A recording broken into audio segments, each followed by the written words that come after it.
X-Men Evolution had one of the best adaptations of Nightcrawler that I've seen outside of X-Men 97, and since this show predates that one, I'm going to consider it one of the best, especially because this was coming out during the early 2000s. And season 2 took everything that you loved seeing about Nightcrawler from the first season and just amped it up to 11. Whether it was him being loving and caring and everybody's favorite blue fuzzy guy, whether it was his bromance between him and Scott, or even down to his more mischievous side, which this second season focused a lot on, Nightcrawler was just a delight throughout the second season of X-Men Evolution, almost as much of a delight as if you were to like and subscribe to this video. When I said the second season focused more on his silly and mischievous side, I really meant it.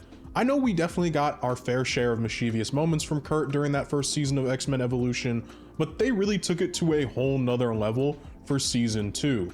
Especially with the introduction of the character Boom Boom, who happened to be Kurt's partner in crime during his very first, actually Kurt-focused episode. The show has its tendencies to have Kurt appear in a majority of episodes, but usually to deliver a couple of quick fun lines and not too much more, and then they'll have like 1 or 2 episodes here or there that they'll actually dedicate to Kurt as a character. And the first one that they do happens to be the one between him and Boom Boom. Not only does this serve as our introduction to Tabitha, but it also serves as giving Kurt a reason to be a little bit more wacky and wild than usual, which leads to him not taking a morning mission too seriously and nearly being drowned to death, because he ends up getting knocked out due to him and Boom Boom's antics during a fake rescue mission. So if you can imagine, Professor Xavier doesn't exactly take too kindly to this happening. For 2 weeks, you are confined to the Institute every day after school. You are prohibited from using your powers, and you will attend 2 training sessions a day with Logan. Now, while Kurt can be mischievous and play into his more elf-like nature in that sense, he does actually value following the rules and for the most part doing the right thing, especially because he has a lot of respect for the professor, something Tabitha doesn't really share. And for Kurt, this makes her very interesting. Tabitha is very much Kurt's manic pixie dream girl for this episode, somebody that he is attracted to because she's a rule breaker. She doesn't do everything and anything asked of her. She kind of lives life at her own pace, and Kurt very clearly admires that from somebody that is, despite his sometimes mischievous antics, a very structured man that lives inside of a team where making a mistake could mean life or death. So seeing somebody be so carefree with their personality and their powers and being surrounded by someone like that is very interesting to Kurt, and I can very much see how he falls for his manic pixie dream girl here. Even if Scott is quick to warn him to be careful, because she's probably not going to be taking Kurt to places that he necessarily wants to go. But at the same time, isn't Kurt owed just a little bit of freedom and the chance to chillax? For the most part, he doesn't get to be a regular teenager. Just by the nature of how he looks and the fact that he has to hide the way he looks from most people, he doesn't ever really get the chance to do much normal teenage stuff. So when you're presented with a girl who doesn't mind that you're a big blue furball and also wants to get you out to the local carnival, even though you're not supposed to be there, I mean, how are you gonna say no to that? Sneaking out, going to a carnival, going out with a girl that you know you're not supposed to go out with, these are all pretty and so Tabitha and Kurt both skirt off to the carnival and end up having a really great time. And that is mostly due to Tabitha causing an insane amount of chaos and Kurt just kind of tagging along because it will be fun.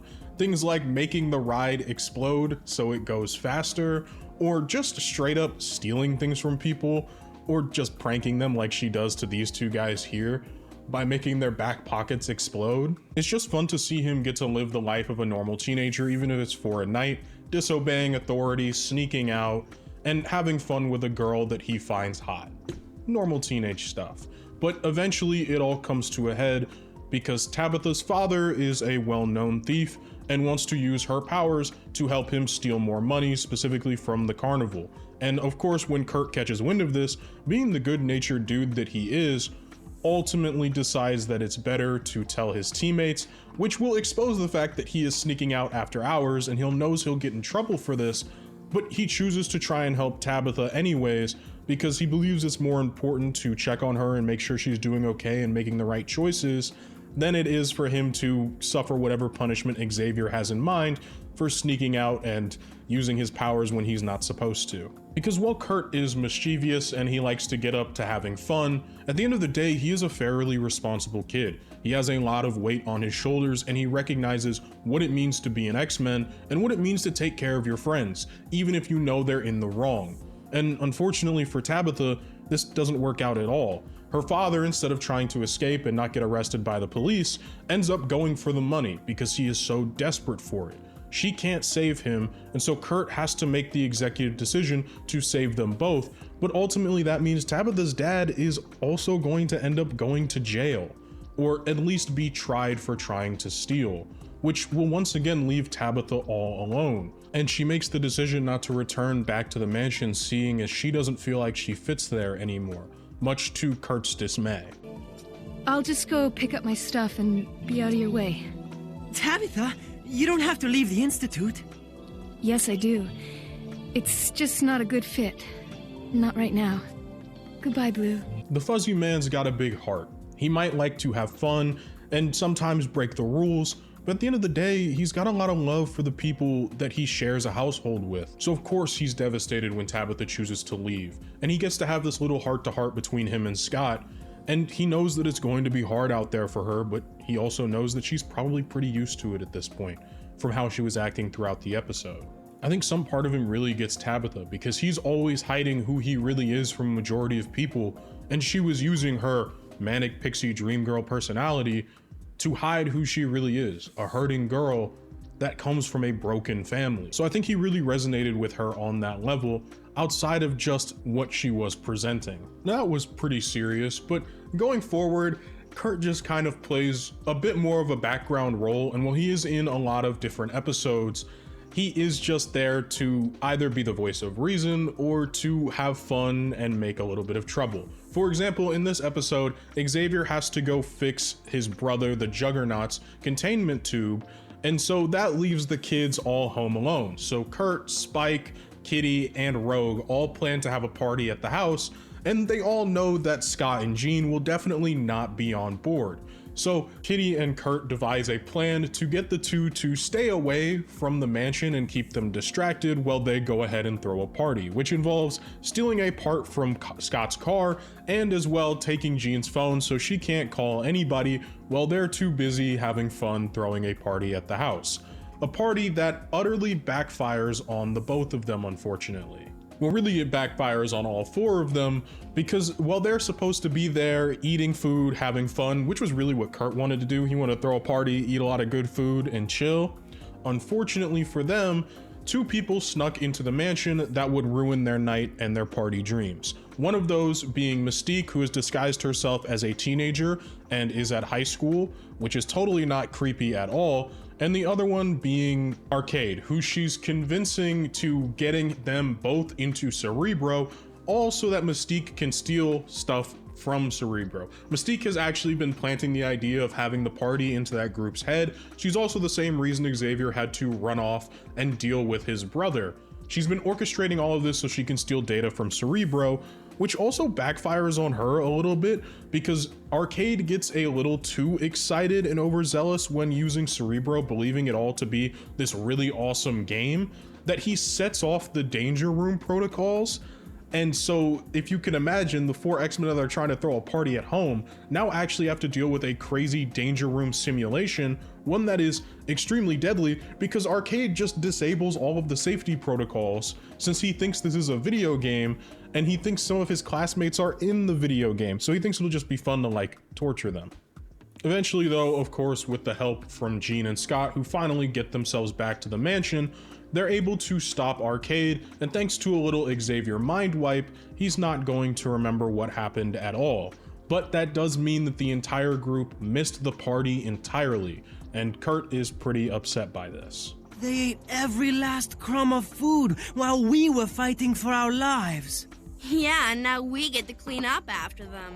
And while that might have been an unsatisfying ending, that doesn't mean Kurt's shenanigans for the season ended there. For example, he had an entire episode where he was playing with his Digiwatch, which allows him to change his appearance so that he can look normal.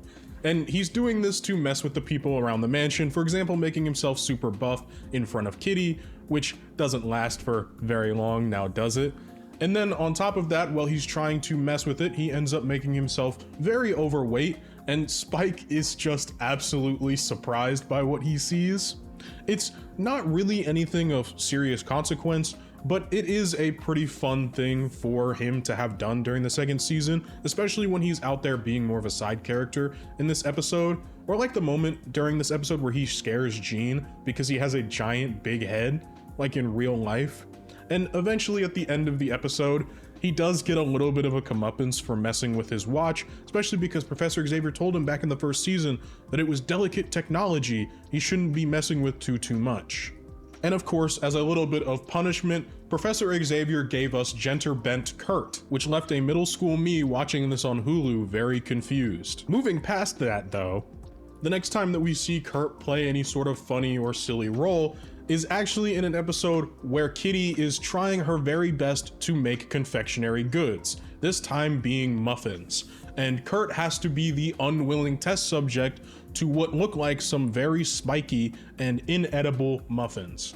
And Kurt is absolutely petrified of them, to the point that after trying one of them, he spends the rest of the day hiding from Kitty, desperate to not have to eat another one of her muffins. It's genuinely hilarious, because the dude wants nothing to do with her or her muffins, and he's desperately trying to get Scott to help him, which doesn't work at all because Kitty eventually tracks him down.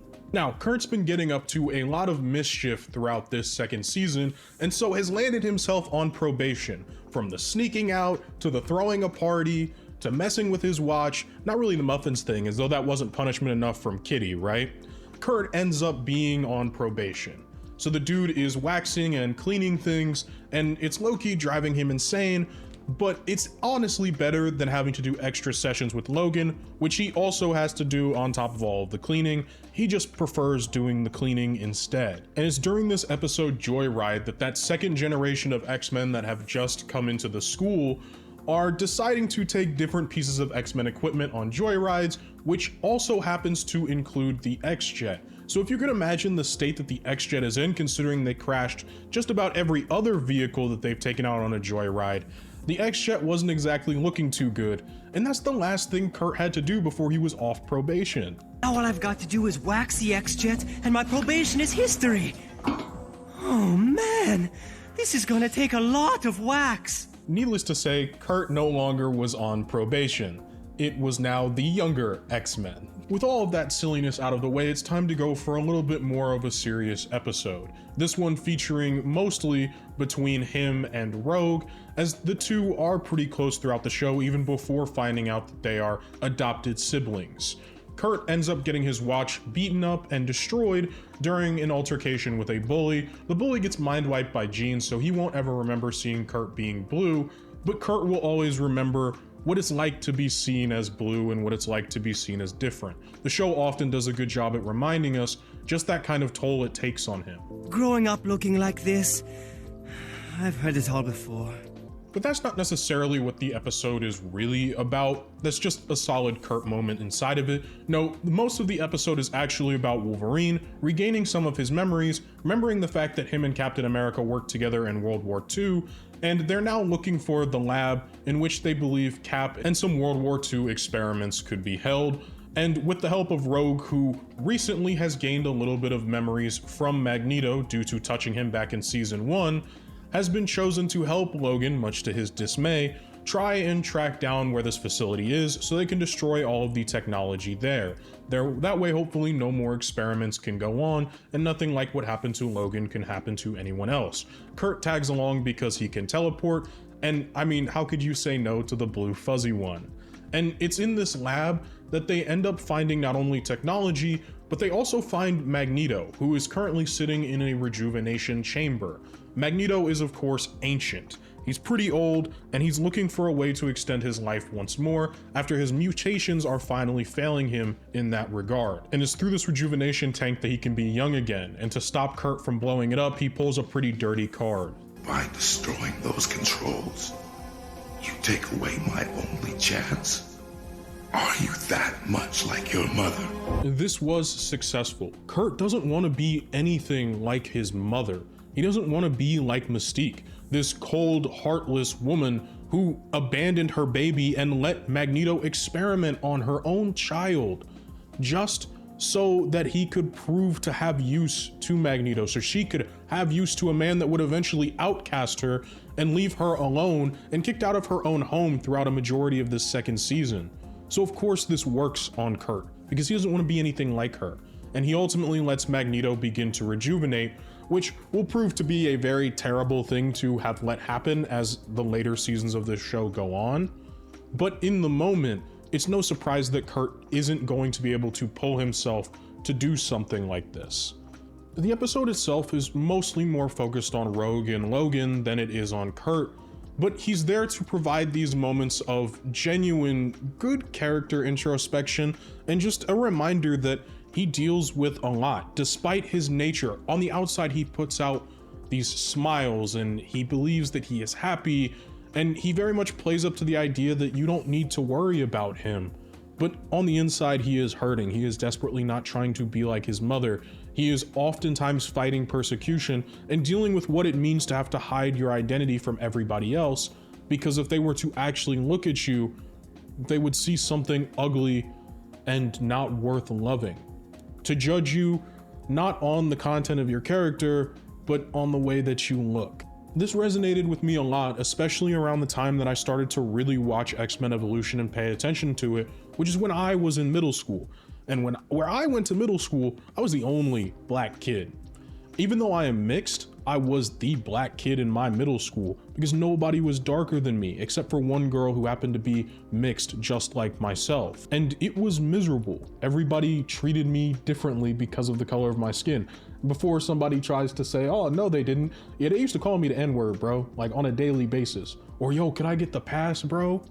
And so watching someone like Kurt in X-Men Evolution have to deal with this idea that his skin color and the way that he looks to the world is something that he has to hide or be persecuted for really spoke to me while I was growing up, and it helped with a little bit of that teenage angst that I was dealing with regarding that situation. And even that self-hating desire to just want to be a different skin color so it can stop being as painful, to want to look different. But a lot of the time, Kurt was miserable looking different because he didn't ever feel like he was authentically himself. And that is actually a great segue into our last episode talking about Kurt, which is a twofold thing for him. The first part of the episode is all about him expanding his powers. Him and Forge and the rest of the team work on a suit and a way for Kurt to teleport more than just 2 miles in front of him that he can see, but rather using the dimension that he teleports through, extending the wormhole that he uses, and letting him teleport much further. And the other part of this story that's going on is Kurt really wants to ask this girl to the dance.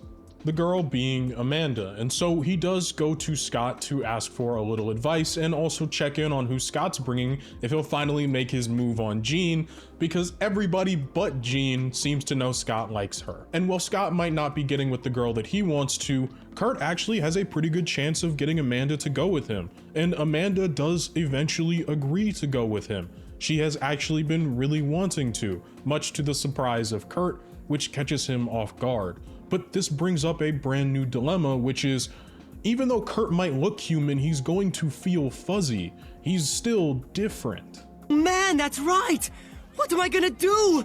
Oh, I've gotta call this off. What was I thinking? Whoa, Kurt, calm down. No problem, just wear gloves. She'll never know. And while the proposed solution of wearing gloves might work in the short term, if Kurt actually has feelings for this girl, it's going to be miserable trying to constantly hide who he is. But he can't think about that right now because, as it turns out, the team wants to explore the dimension that he hops through more, especially because they have found out that there are creatures living there, ones that could potentially be dangerous. And so they send Wolverine to tag along with him in order to help explore his powers. And this doesn't go well at all. As a matter of fact, the two of them end up stranded there being chased by the creatures, and it's to the point that he's being utterly freaked out of even using his powers again. Because while Logan is able to fend off the creatures, Kurt doesn't ever want to wormhole through this place again, even if it's been safe for a majority of the time that he's been using it, because he usually blips so fast that it doesn't matter. So he would rather forego the ability to use his powers at very long range if it means he gets to be safe. Hell, he doesn't even want to use his powers to go short distances right now, he's so freaked out.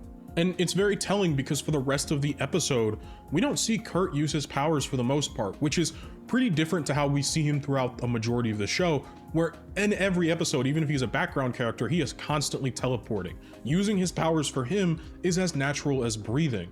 So this is like cutting off his oxygen. But he can't necessarily fully process this right now because he's got to think about prom. What is he going to wear? How is he going to explain wearing gloves to his date? Most likely through explaining that he has a rash. And finally, what is she going to think of him, the real Kurt, when he finally gets to express that to her? And it's through his dance with Amanda that she actually reveals that she knows exactly who Kurt is. Even if Kurt isn't quite ready to say what's going on and who he is fully, Amanda very much makes it clear that she's going to be there with him no matter when he chooses to share it. And it's this really beautiful moment. Amanda, I'm not sure what you're talking about. I'm what you see, that's all. Okay, Kurt. I can wait until you're ready to show me. It is this very sweet moment between these two characters that even if Kurt isn't ready to expose himself, Amanda is making sure that he feels seen. Whether it was incidental or not to make Amanda a black woman, I do think that that helps her to have a unique perspective to what it means to be feeling othered. Amanda herself will be othered in two categories throughout a majority of her life, being both black and being a woman. It's going to be a struggle for her. And so I think the idea that she could understand what it means for Kurt to be different, what it means for him to feel different and to want to be there for him is very beautiful. So whether incidental or not, I believe it is important. But we'll have to put that on pause for a moment because while Kurt was dealing with all of these things, enjoying the dance, the dinosaurs from his extra dimensional travels so that he could teleport have come out in full force and are attacking in places that he teleported to. So those being the danger room and of course the ballroom in which, it's the gymnasium, the school gymnasium in which all of the kids are hanging out and having their dance, which means that Kurt's dinner gets entirely interrupted. And while the rest of the team suits up to deal with the dinosaur menace, Kurt himself, who hasn't really teleported for majority of the episode, gets over his fear of teleportation so that he can save his date, regardless of what's going on within himself, which I find to be very wonderful and kind of a nice wrap up to him never wanting to use his powers again. And it's actually at the end of the episode as well that we get the reveal that Amanda knew who Kurt was at all times. She was just waiting to meet him on his own terms.